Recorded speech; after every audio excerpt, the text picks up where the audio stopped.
Chapter 15. After this, the word of the Lord came to Abram in a vision. Do not be afraid, Abram. I am your shield, your very great reward.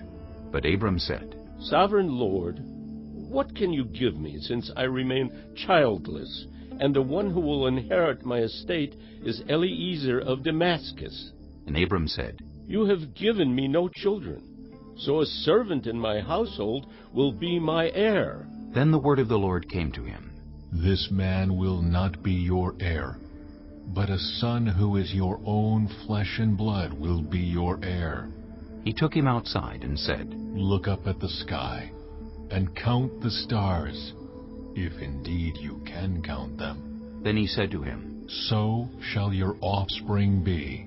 Abram believed the Lord, and he credited it to him as righteousness. He also said to him, I am the Lord, who brought you out of Ur of the Chaldeans, to give you this land, to take possession of it. But Abram said, Sovereign Lord, how can I know that I will gain possession of it? So the Lord said to him, Bring me a heifer, a goat, and a ram, each 3 years old, along with a dove and a young pigeon. Abram brought all these to him, cut them in two, and arranged the halves opposite each other. The birds, however, he did not cut in half. Then birds of prey came down on the carcasses, but Abram drove them away. As the sun was setting, Abram fell into a deep sleep, and a thick and dreadful darkness came over him.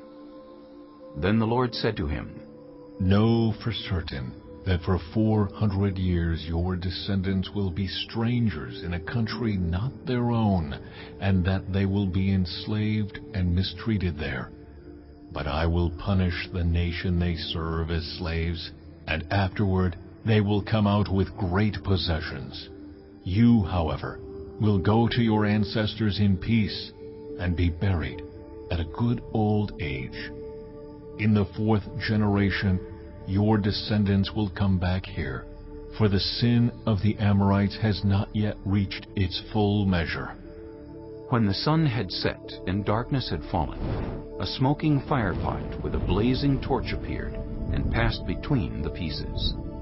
On that day, the Lord made a covenant with Abram and said, To your descendants I give this land, from the Wadi of Egypt to the great river, the Euphrates, the land of the Kenites, Kenizzites, Cadmonites, Hittites, Perizzites, Rephaites, Amorites, Canaanites, Girgashites, and Jebusites. Chapter 16. Now Sarai, Abram's wife, had borne him no children, but she had an Egyptian slave named Hagar. So she said to Abram, The Lord has kept me from having children. Go sleep with my slave. Perhaps I can build a family through her. Abram agreed to what Sarai said. So after Abram had been living in Canaan 10 years, Sarai his wife took her Egyptian slave Hagar and gave her to her husband to be his wife. He slept with Hagar, and she conceived. When she knew she was pregnant, she began to despise her mistress. Then Sarai said to Abram, You are responsible for the wrong I am suffering. I put my slave in your arms, and now that she knows she is pregnant, she despises me. May the Lord judge between you and me. Your slave is in your hands, Abram said. Do with her whatever you think best. Then Sarai mistreated Hagar, so she fled from her. The angel of the Lord found Hagar near a spring in the desert. It was the spring that is beside the road to Shur. And he said, Hagar, slave of Sarai, where have you come from, and where are you going? I'm running away from my mistress Sarai, she answered. Then the angel of the Lord told her, Go back to your mistress and submit to her. The angel added, I will increase your descendants so much that they will be too numerous to count. The angel of the Lord also said to her, You are now pregnant, and you will give birth to a son. You shall name him Ishmael, for the Lord has heard of your misery. He will be a wild donkey of a man. His hand will be against everyone, and everyone's hand against him. And he will live in hostility toward all his brothers. She gave this name to the Lord who spoke to her. You are the God who sees me. For she said, I have now seen the one who sees me. That is why the well was called Beer Lahairoi. It is still there, between Kadesh and Bered. So Hagar bore Abram a son, and Abram gave the name Ishmael to the son she had borne. Abram was 86 years old when Hagar bore him Ishmael. Chapter 17. When Abram was 99 years old, the Lord appeared to him and said, I am God Almighty. Walk before me faithfully and be blameless. Then I will make my covenant between me and you, and will greatly increase your numbers. Abram fell face down, and God said to him, As for me, this is my covenant with you. You will be the father of many nations. No longer will you be called Abram. Your name will be Abraham. For I have made you a father of many nations. I will make you very fruitful. I will make nations of you, and kings will come from you. I will establish my covenant as an everlasting covenant between me and you, and your descendants after you, for the generations to come, to be your God, and the God of your descendants after you. The whole land of Canaan, where you now reside as a foreigner, I will give as an everlasting possession to you and your descendants after you, and I will be their God.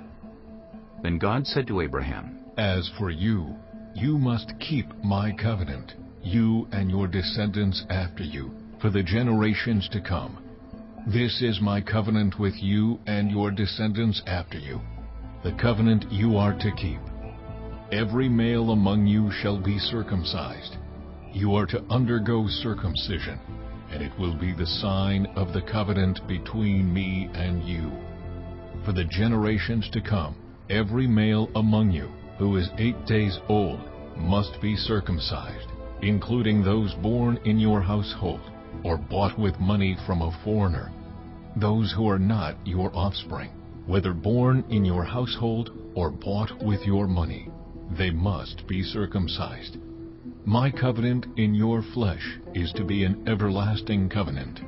Any uncircumcised male who has not been circumcised in the flesh will be cut off from his people. He has broken my covenant. God also said to Abraham, As for Sarai your wife, you are no longer to call her Sarai. Her name will be Sarah. I will bless her, and will surely give you a son by her. I will bless her so that she will be the mother of nations. Kings of peoples will come from her. Abraham fell face down. He laughed and said to himself, Will a son be born to a man 100 years old? Will Sarah bear a child at the age of 90? And Abraham said to God, If only Ishmael might live under your blessing. Then God said, Yes, but your wife Sarah will bear you a son, and you will call him Isaac. I will establish my covenant with him as an everlasting covenant for his descendants after him. And as for Ishmael, I have heard you. I will surely bless him. I will make him fruitful and will greatly increase his numbers. He will be the father of 12 rulers, and I will make him into a great nation. But my covenant I will establish with Isaac, whom Sarah will bear to you by this time next year. When he had finished speaking with Abraham, God went up from him. On that very day, Abraham took his son Ishmael, and all those born in his household were bought with his money, every male in his household, and circumcised them, as God told him. Abraham was 99 years old when he was circumcised, and his son Ishmael was 13. Abraham and his son Ishmael were both circumcised on that very day, and every male in Abraham's household, including those born in his household or bought from a foreigner, was circumcised with him. Chapter 18. The Lord appeared to Abraham near the great trees of Mamre, while he was sitting at the entrance to his tent in the heat of the day. Abraham looked up and saw 3 men standing nearby. When he saw them, he hurried from the entrance of his tent to meet them and bowed low to the ground. He said, "If I have found favor in your eyes, my lord, do not pass your servant by.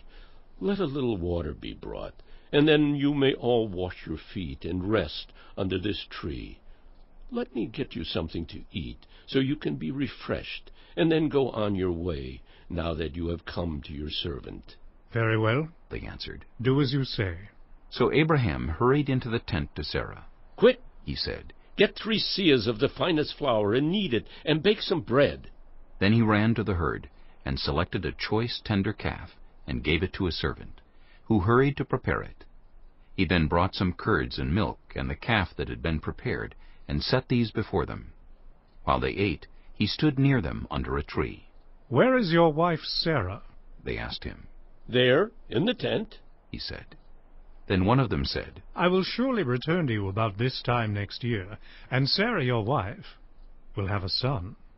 Now Sarah was listening at the entrance to the tent which was behind him. Abraham and Sarah were already very old, and Sarah was past the age of childbearing. So Sarah laughed to herself as she thought, After I am worn out and my Lord is old, will I now have this pleasure? Then the Lord said to Abraham, Why did Sarah laugh and say, Will I really have a child, now that I am old? Is anything too hard for the Lord?